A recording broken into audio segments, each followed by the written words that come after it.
नमस्कार, मैं गजेंद्र रौतेला, अगस्त्यमुनि रुद्रप्रयाग उत्तराखंड से एक शिक्षक। आज नारद संचार के कुछ सवालों की कड़ी में, जिसमें पहला सवाल है, वर्तमान परिदृश्य में मीडिया समाचारों की प्रस्तुति कितनी वस्तुनिष्ठ, विशेषकर न्यूज चैनल द्वारा प्रायोजित परिचर्चाओं के स्तर पर। तो इसमें मेरा अपना मत ये है कि वर्तमान में जितने भी इलेक्ट्रॉनिक मीडिया में जितने भी परिचर्चाएं जो प्रस्तुत की जाती हैं, तो वो ज़्यादातर लोगों में भरोसा कायम नहीं करती हैं। लोग उसमें बहुत सारे सवाल भी उठाते हैं, लेकिन उनके पास सवाल उठाने का बहुत सारे प्लेटफॉर्म नहीं भी होते हैं। ऊपरी तौर पर लगता है कि लोग बहुत भरोसा उस पर कर रहे हैं, लेकिन ऐसा वस्तुतः है नहीं। अंदरूनी तौर पर हर कोई जानता है कि जो ये परिचर्चाएं हैं, ये बहुत ही प्रायोजित किस्म की हैं और बहुत ही एक किसी खास प्रोपेगेंडा को लेकर के उसको बांध दिया जाता है। तो इस पे यकीन करना मुश्किल है और बहुत सारी जगहों पर कुछ हद तक ये स्वीकार भी की जाती हैं और उसको माना भी जाता है और एक माइंडसेट इस पे बनाया भी जाता है। लेकिन एक बड़े व्यापक पैमाने पर इसके प्रति बहुत अविश्वास भी है। इस पे अविश्वास के बहुत सारे कारण हैं। पहला ऐसा नहीं था।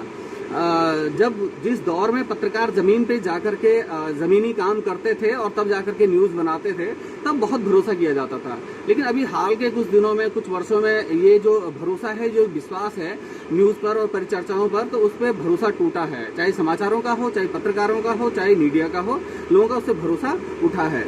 दरअसल होता ये है कि अगर हमें बारिश पे अगर लिखना है, तो पहले बारिश में भीग करके अगर लिखें, उसको महसूस करके लिखें, तो उसका लिखना कुछ और होता है। लेकिन अगर हम बारिश को महसूस ना करें और फिर लिखना होता, तो वो सिर्फ लिखना भर होता है। तो इसी तरह से आज जो है जितनी भी परिचर्चाएं हैं, उसकी इसी तरह की भूमिका है, इसी तरह से उसको देखा जाता है। और दूसरा जो सवाल है कि चैनलों द्वारा परोसी जा रही खबरों की विश्वसनीयता पर कितने संतुष्ट हैं।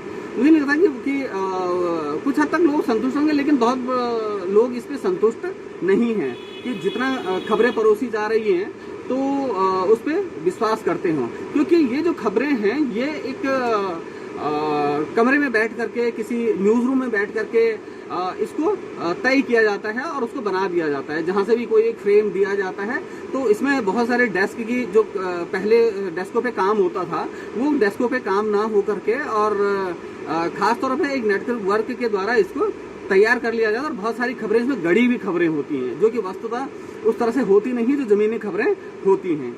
तीसरा सवाल है इसमें, सांप्रदायिक अराजकता के अलावा आप खबरों में क्या देखना या पढ़ना चाहते हैं। ये सांप्रदायिकता और अराजकता का जो एक सवाल है, वो एक बड़ा सवाल है।